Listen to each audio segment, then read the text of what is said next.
అదే RTV app వార్తల్ని క్షణాల్లో చదివే అవకాశం ఉంటుంది. ఒక న్యూస్ పేపర్, ఒక టెలివిజన్ ఛానల్ మీ చేతుల్లో ఎప్పుడూ ఉంటాయి.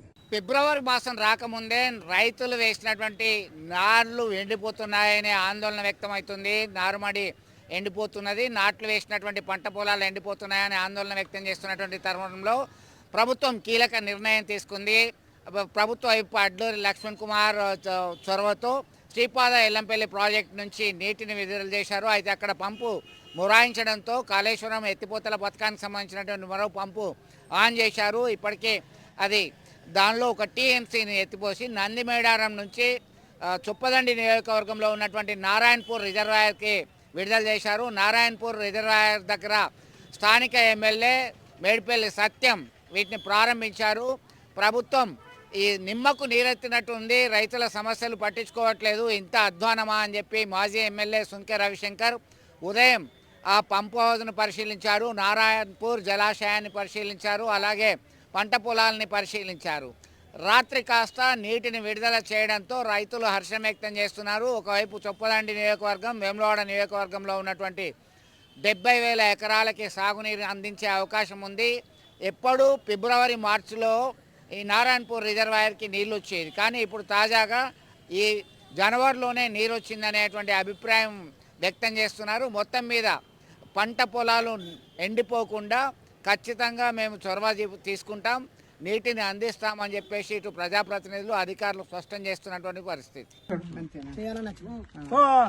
ఇంకా ఈ కాంగ్రెస్ ప్రభుత్వం వచ్చి చేయి గుర్తు పెట్టుకుని వచ్చి ఎల్లెలకడ వాడినట్టు చేసిండు. ఇంకేముంది, ఈ రైతు బంధం పెంచుతా అన్నాడు, 2 లక్షల రూపాయలు అప్పులు మాఫీ చేస్తా అన్నాడు, 5 లక్షల ఇండ్ల కట్టిస్తా అన్నాడు, ఎన్నో చేసి అన్ని అపరిష్కపోయింది.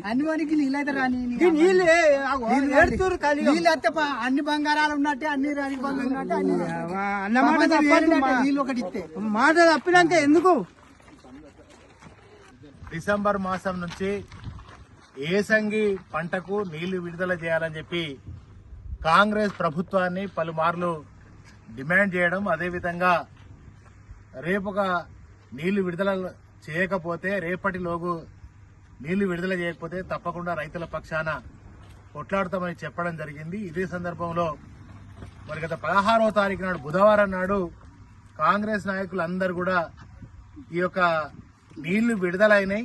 నీళ్లు విడుదలైనందుకు ముఖ్యమంత్రి గారికి, మంత్రి గారికి అందరికీ ధన్యవాదాలు, కృతజ్ఞతలని అన్ని గ్రూపులలో పెట్టినప్పుడు నేను ఇక్కడ కాన్స్టిట్యూన్సీ లేకుండా వేరే అరుణాచలం అట్లా గుళ్ళలకు పోవడం జరిగింది. మరి ఇక్కడ వచ్చి చూసే వరకు ఒక్క బొట్టు కూడా నీళ్లు లేదు, నీళ్ళు కూడా చెరువుగా అడుగంటినాయి. తర్వాత ఇక్కడ ఒక రోజు ఒక పూట ఒక గంట కూడా నిమిషం కూడా ఇప్పటి వరకు నీళ్లను విడుదల కాలేదని చెప్పి రైతులు మొరా మొత్తుకుంటున్నారు. మాకు నీళ్లు విడుదలైతే అని చెప్పింది ప్రభుత్వం, మరి ఆ చెప్పిన పక్షంలో ఒక గుంట కూడా ఎండిపోనియమని చెప్పి ఆనాడు మరి కాంగ్రెస్ ప్రభుత్వం వాళ్ళు చెప్పింది కనుక తప్పకుండా మాకు నీళ్లు వస్తాయనే ఆశతోటి, భరోసాతోటి మేము నార్లు వేసుకున్నాం. నార్లు ముదిరిపోతున్నాయి. ఇప్పటికే ఇక రాజు అనే రైతు ఎకరం ఎండిపోయింది, ఇంకా 2 ఎకరాలు ఎండడానికి సిద్ధంగా ఉంది. అదేవిధంగా మొట్ట మల్లేశం కూడా మరి ఈ నీళ్లు కూడా వచ్చుడు భరోసా లేదు. మరి మా రైతుల పక్షాన కొట్లాడాలి నువ్వని చెప్పి వాళ్ళందరూ కూడా మాట్లాడుతున్నారు కనుక తప్పకుండా ఇప్పటికైనా మరి ప్రభుత్వం దిగి వచ్చి రైతుల పంటలు ఎండిపోకుండా రైతుల పంటలను కాపాడాలని అబద్ధ ప్రచారాలు మానండి. కాంగ్రెస్ వాళ్ళు అబద్ధ ప్రచారాలు మానండి. ఎందుకంటే 16వ తారీఖు అంటే ఇవాళ దాదాపు 19వ తారీఖు కనుక 3 రోజుల కిందనే మీరు నీళ్లు వచ్చినాయన్నారు. నేను చూసి చాలా సంతోషపడ్డామని ఈ యొక్క నారాయణపూర్ రిజర్వాయర్ రైతు కూడా అంటున్నాడు, ఈ లోపు తొందరగా వస్తే తప్ప పంటలు మరి ఎండిపోకుండా ఉంటాయి కనుక వీళ్ళు తొందరగానే విడుదల చేయాలని చెప్పి రైతులందరూ అడుగుతా ఉన్నారు. కనుక రైతుల పక్షాన నేను కూడా డిమాండ్ చేస్తున్నా. మరి నారాయణపూర్ రిజర్వాయర్ ద్వారా సుమారుగా 60-70 వేల ఎకరాలకు మరి గంగాధర, రామడుగు, మల్యాల, కొడిమ్యాల, బోయినపల్లి మండలాలకు ఆయకట్టు వస్తుంది. ఇంకొక మాట వాళ్ళు ఎంత గొప్పగా చెప్పారంటే ఒక్క మడి కూడా ఎండిపోనీయం, చివరి ఆయకట్టు వరకు నీళ్లు ఇస్తామని చెప్పి మరి చెప్పారు. ఆ అన్న మాట ప్రకారంగా నీళ్లు తక్షణమే మరి ప్రభుత్వ నీటిపారుదల శాఖ అధికారులను కూడా మేము అడుగుతా ఉన్నాం, డిమాండ్ చేస్తా ఉన్నాం ప్రభుత్వాన్ని. వెంటనే నారాయణపూర్ రిజర్వాయర్ ద్వారా నీటిని విడుదల చేయండి, పంటలను కాపాడండి. లేని పక్షంలో మరి రైతుల పక్షాన మరి ధర్నా చేస్తాం, రాస్తారోకో చేస్తాం. కనుక తప్పకుండా నీటిని విడుదల చేయాలని చెప్పి మేము డిమాండ్ చేస్తున్నాం. కనుక వెంటనే ప్రభుత్వం దిగివచ్చి అధికారులను ఆదేశించి మరి ఈ యొక్క నీళ్లను నారాయణపూర్ ద్వారా ఈ యొక్క చొప్పదండి నియోజకవర్గమే కాదు, వేములవాడ నియోజకవర్గానికి కూడా నీళ్లు దీని ద్వారా పోతాయి. కనుక అక్కడ కూడా పంటలు ఎండిపోయే పరిస్థితిలో ఉంది. కనుక మరి ఈ నారాయణపూర్ జలాశయం ద్వారా నీటిని వెంటనే మరి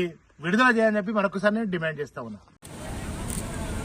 సకాలంలో పంటలు ఎండిపోకుండా చూసిన గౌరవ ముఖ్యమంత్రి రేవంత్ రెడ్డి గారికి, మరీ ముఖ్యంగా మన నీటిపారుదల శాఖ మంత్రి పెద్దలు ఉత్తమ్ కుమార్ రెడ్డి గారికి, జిల్లా మంత్రులు పొన్నం ప్రభాకర్ గారు, శ్రీధర్ బాబు గారు, పెద్దలు జీవన్ రెడ్డి గారికి నేను ప్రత్యేకంగా ధన్యవాదాలు తెలియజేస్తున్నా.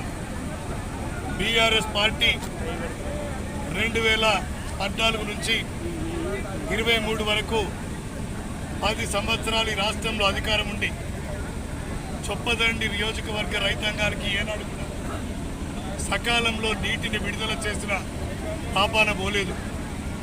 ఎప్పుడైతే పంటలు ఎండిపోతున్నాయో ఆ దశలో ఆనాడు ప్రతిపక్షంలో ఉన్నటువంటి మేము, అదేవిధంగా వందలాది మంది రైతులు ఎన్నోసార్లు రోడ్డెక్కి ధర్నాలు చేసి, రాస్తారోకోలు చేసి, అనేక సార్లు కేసులు పెట్టుకుంటే తప్ప నీళ్ళు ఇచ్చిన పాపాన పోలేదు. నేను ఎన్నికల సమయంలో చెప్పిన ఈ నియోజకవర్గ రైతాంగానికి నేను ఇక్కడ ఎమ్మెల్యేగా ఉన్నన్ని రోజులు ఒక్క గుంట కూడా ఎండిపోకుండా చూసే బాధ్యత నాది అని చెప్పిన. నారు పోసే సమయంలో, నాటు వేసే సమయంలో ఇవాళ సకాలంలో నీటిని విడుదల చేస్తున్నాం. కొంతమంది గతంలో ఇదే రైతులు అప్పుడున్న పాలకుల దగ్గరికి వెళ్ళి మాకు నీళ్లు ఇవ్వమని అడిగితే ఈసారి రాళ్లవాన పడ్డది అనుకొని చెప్పి మీకు నీళ్లు రావని చెప్పిన వాళ్ళు కూడా వీళ్ళ రైతుల గురించి ముసలి కన్నీరు గారుస్తున్నారు. ఇది గమనిస్తున్నారు. మాకు రాజకీయాలు ముఖ్యం కాదు, రైతుల ప్రయోజనాలే ముఖ్యం. రైతులు చివరి మడి వరకు నీళ్లు అందించి ఈ చొప్పదండి నియోజకవర్గ రైతాంగాన్ని ఆదుకుంటాం. ఇవాళ ఎల్లంపల్లి నుంచి నీళ్లు సాంకేతిక సమస్య ఉన్నప్పటికీ కూడా నందిబేడల నుంచి స్పెషల్గా 24 గంటలు కరెంటు పర్మిషన్ తీసుకొని ఈ నారాయణపూర్ జలాశయానికి ఈరోజు ఒక పంపు రన్ చేసినాం. మరో 24 గంటల్లో రెండో పంపు కూడా స్టార్ట్ కాబోతుంది. దీంతో చొప్పదండి నియోజకవర్గంలోని దాదాపుగా మొత్తం ఆయకట్టుకు నీరందించే బాధ్యతను నేను తీసుకుంటాను. మరిన్ని వీడియోస్ కోసం ఛానల్ ని సబ్స్క్రైబ్ చేయండి, లేటెస్ట్ అప్డేట్స్ కోసం వాట్సాప్ ఛానల్ ని ఫాలో చేయండి అండ్ లింక్ డిస్క్రిప్షన్ లో ఉంది.